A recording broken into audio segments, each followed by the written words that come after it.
and he's not punching. And they're going to call that a knockdown.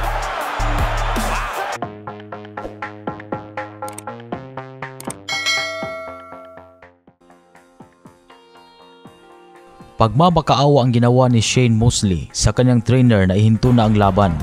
Tulad ng ganyang kadesperado ang naging minsay-hari ng boxing na si Shane Mosley na nakikitang nalalagay na sa alanganin ang kanyang buhay.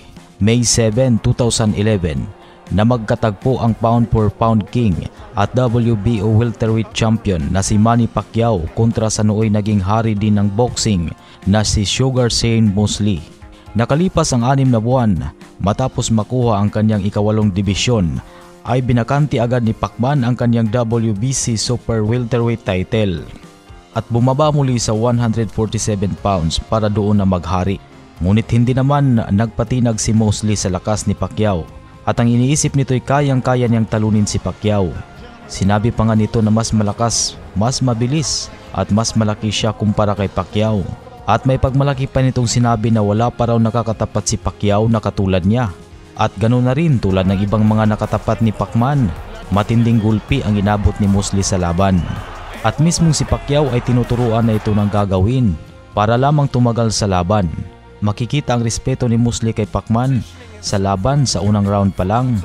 Samantalang si Pacman naman ay agresibong sinusukat ang tamang distansya para naman makapagpatama ng malinis. Sa ikalawang round nang makuha na agad ni Pacman ang distansya nang nakakapagpatama na ito ng kombinasyon. Ngunit bumagsak ito sa round 3 nang saluhin ang 1-2 combination na simula sa unang round ay sinusubukan ng ikonikta ni Pacquiao. Pagbangon nito ay makikita na masyado na nag-iingat si Mosley sa mga suntok ni Pacman at yumayakap na ito kapag medyo naiipit na siya.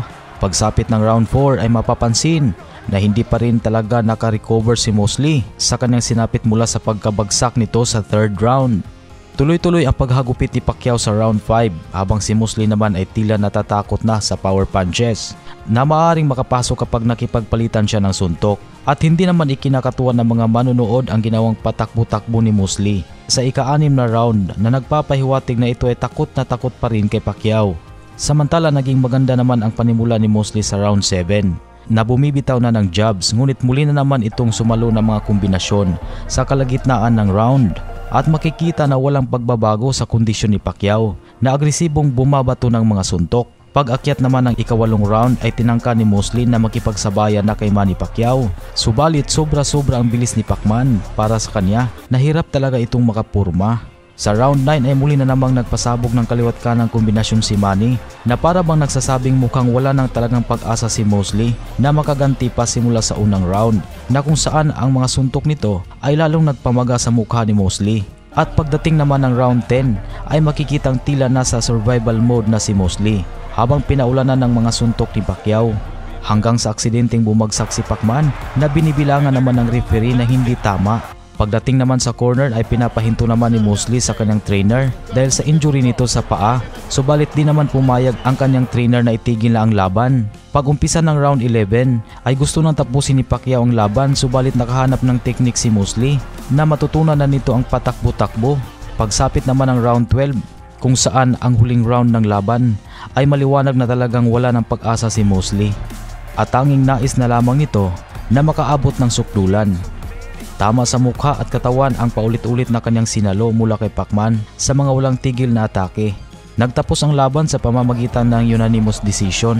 Siyempre naman pabor kay Pacquiao dahilan para mapanatili nito ang kanyang WBO welterweight title. At nabatid na pagkatapos ng laban ay inihayag ni Pacquiao na tinuturuan pa nito si Mosley na i-block ang kaniyang mga suntok para din tumagal at mabigyan ng magandang bakbakan ang mga manunood. Careful to your head. What? Careful. Head. Oh, okay.